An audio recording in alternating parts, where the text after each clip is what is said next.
Hello everyone. Everyone is listening to Stories on September Reads channel. Please subscribe to the channel to help the channel grow. Thank you. The Adventures of Tom Sawyer. Chapter 1. Tom! No answer. Tom!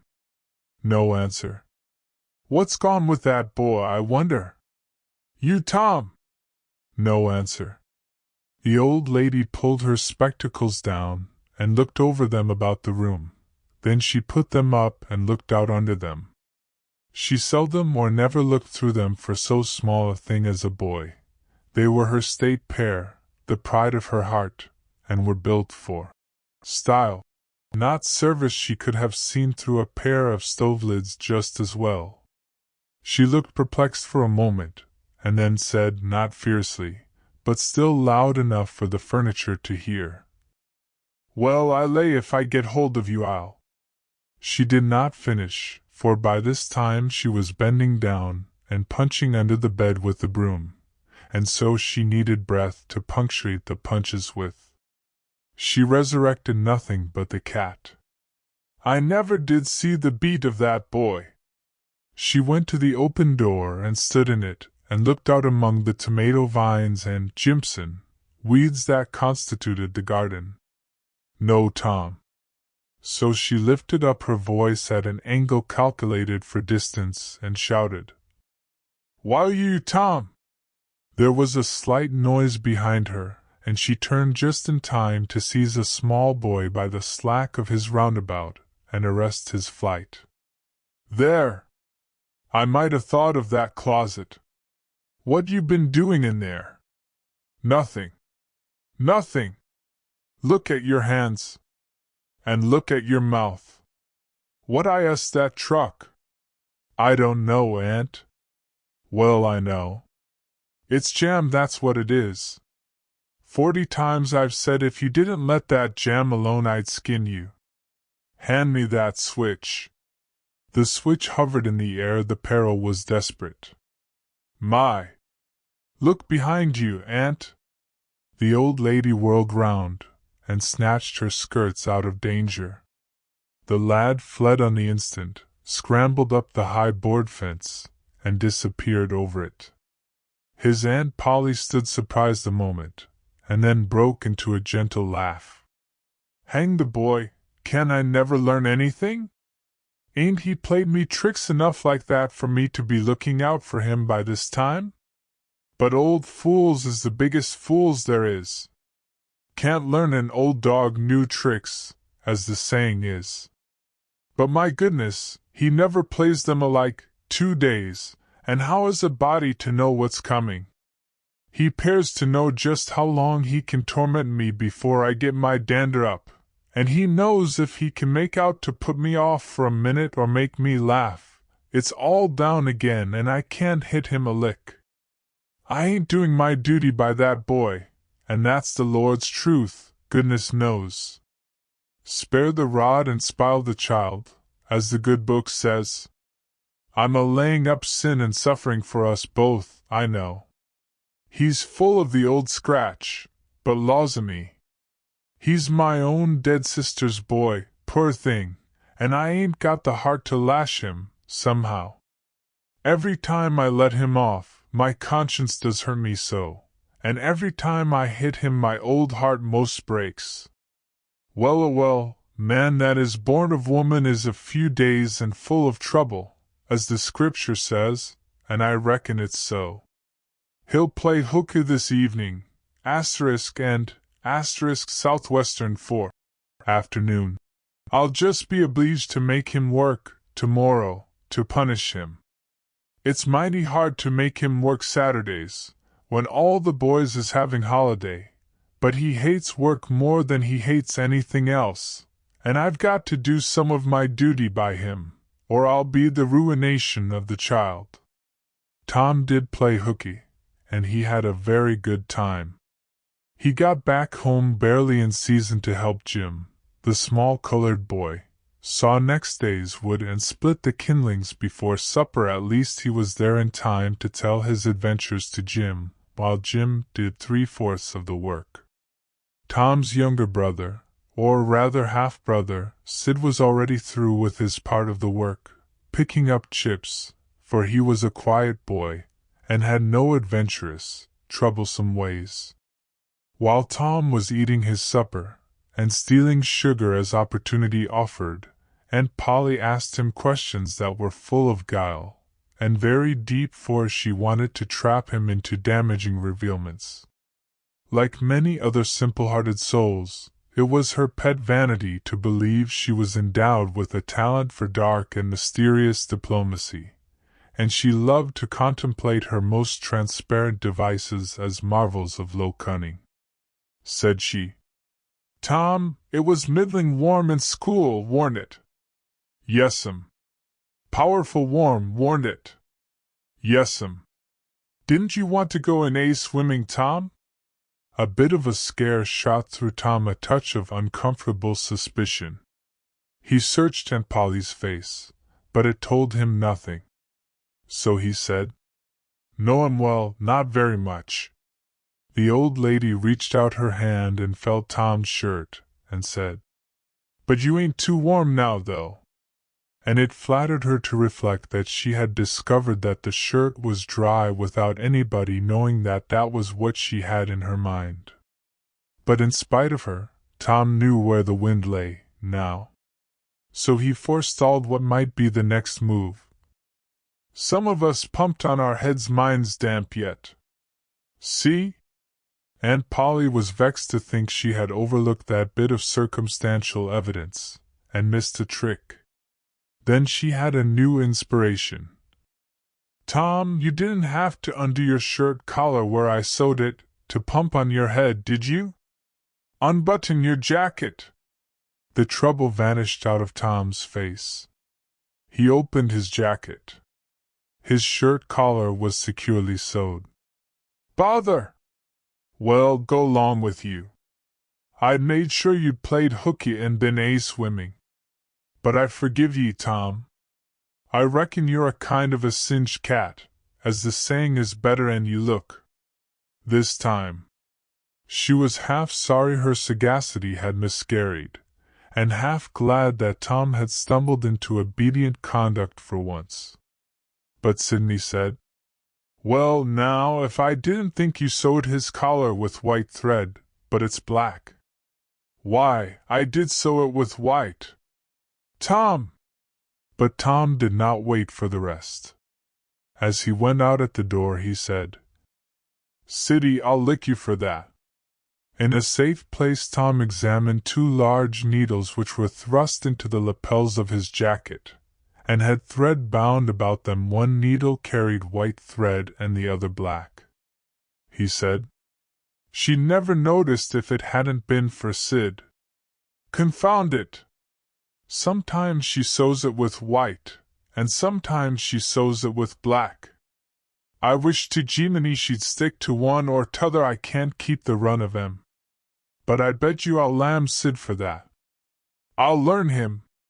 He was not the model boy of the village. He knew the model boy very well, though, and loathed him. Within 2 minutes, or even less, he had forgotten all his troubles. Not because his troubles were one whit less heavy and bitter to him than a man's are to a man, but because a new and powerful interest bore them down, and drove them out of his mind for the time, just as men's misfortunes are forgotten in the excitement of new enterprises. This new interest was a valued novelty in whistling, which he had just acquired from a Negro, and he was suffering to practice it undisturbed. It consisted in a peculiar bird-like turn, a sort of liquid warble, produced by touching the tongue to the roof of the mouth at short intervals in the midst of the music. The reader probably remembers how to do it, if he has ever been a boy. Diligence and attention soon gave him the knack of it, and he strode down the street with his mouth full of harmony, and his soul full of gratitude. He felt much as an astronomer feels who has discovered a new planet. No doubt, as far as strong, deep, unalloyed pleasure is concerned, the advantage was with the boy, not the astronomer. The summer evenings were long. It was not dark yet. Presently Tom checked his whistle. A stranger was before him, a boy a shade larger than himself. A newcomer of any age or either sex was an impressive curiosity in the poor little shabby village of St. Petersburg. This boy was well dressed, too well dressed on a weekday. This was simply astounding. His cap was a dainty thing. His close-buttoned blue cloth roundabout was new and natty, and so were his pantaloons. He had shoes on, and it was only Friday. He even wore a necktie, a bright bit of ribbon. He had a citified air about him that ate into Tom's vitals. The more Tom stared at the splendid marvel, the higher he turned up his nose at his finery, and the shabbier and shabbier his own outfit seemed to him to grow. Neither boy spoke. If one moved, the other moved, but only sidewise, in a circle. They kept face to face and eye to eye all the time. Finally Tom said, "I can lick you. I'd like to see you try it." "Well, I can do it." "No, you can't either." "Yes, I can." "No, you can't." "I can." "You can't." "Can." "Can't." An uncomfortable pause. Then Tom said, "What's your name?" "'Tisn't any of your business, maybe." "Well, I'll make it my business." "Well, why don't you?" "If you say much, I will." "Much, much, much." "There now." "Oh, you think you're mighty smart, don't you?" "I could lick you with one hand tied behind me, if I wanted to." "Well, why don't you do it?" "You say you can do it." "Well, I will, if you fool with me." "Oh yes, I've seen whole families in the same fix." "Smarty! You think you're some now, don't you?" "Oh, what a hat!" "You can lump that hat if you don't like it." "I dare you to knock it off, and anybody that'll take a dare will suck eggs." "You're a liar!" "You're another." "You're a fighting liar, and daren't take it up." "I take a walk." "Say, if you give me much more of your sass, I'll take and bounce a rock off in your head." "Oh, of course you will." "Well, I will." "Well, why don't you do it then?" "What do you keep saying you will for?" "Why don't you do it?" "It's because you're afraid." "I ain't afraid." "You are." "I ain't." "You are." Another pause, and more eyeing and sidling around each other. Presently they were shoulder to shoulder. Tom said, "Get away from here." "Go away yourself." "I won't." "I won't either." So they stood, each with a foot placed at an angle as a brace, and both shoving with might and main, and glowering at each other with hate. But neither could get an advantage.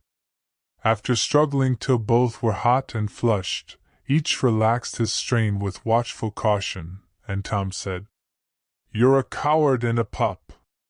I'll tell my big brother on you, and he can thrash you with his little finger, and I'll make him do it, too." "What do I care for your big brother? I've got a brother that's bigger than he is, and what's more, he can throw him over that fence, too." Both brothers were imaginary. "That's a lie." "You're saying so don't make it so." Tom drew a line in the dust with his big toe, and said, "I dare you to step over that, and I'll lick you till you can't stand up. Anybody that'll take a dare will steal sheep."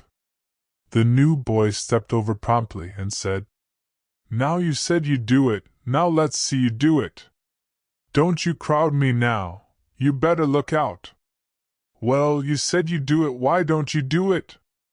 "By jingo! For 2 cents I will do it." The new boy took 2 broad coppers out of his pocket, and held them out with derision. Tom struck them to the ground. In an instant both boys were rolling and tumbling in the dirt, gripped together like cats, and for the space of a minute they tugged and tore at each other's hair and clothes, punched and scratched each other's nose, and covered themselves with dust and glory. Presently the confusion took form, and through the fog of battle Tom appeared, seated astride the new boy, and pounding him with his fists. "Holler 'nuff," said he. The boy only struggled to free himself. He was crying mainly from rage. "Holler 'nuff!" And the pounding went on. At last the stranger got out a smothered "nuff," and Tom let him up and said, "Now that'll learn you. Better look out who you're fooling with next time." The new boy went off brushing the dust from his clothes, sobbing, snuffling, and occasionally looking back and shaking his head and threatening what he would do to Tom the next time he caught him out. To which Tom responded with jeers, and started off in high feather, and as soon as his back was turned the new boy snatched up a stone, threw it, and hit him between the shoulders and then turned tail and ran like an antelope. Tom chased the traitor home, and thus found out where he lived. He then held a position at the gate for some time, daring the enemy to come outside, but the enemy only made faces at him through the window, and declined. At last the enemy's mother appeared, and called Tom a bad, vicious, vulgar child, and ordered him away. So he went away, but he said he "low to lay for that boy." He got home pretty late that night, and when he climbed cautiously in at the window, he uncovered an ambuscade, in the person of his aunt, and when she saw the state his clothes were in, her resolution to turn his Saturday holiday into captivity at hard labor became adamantine in its firmness.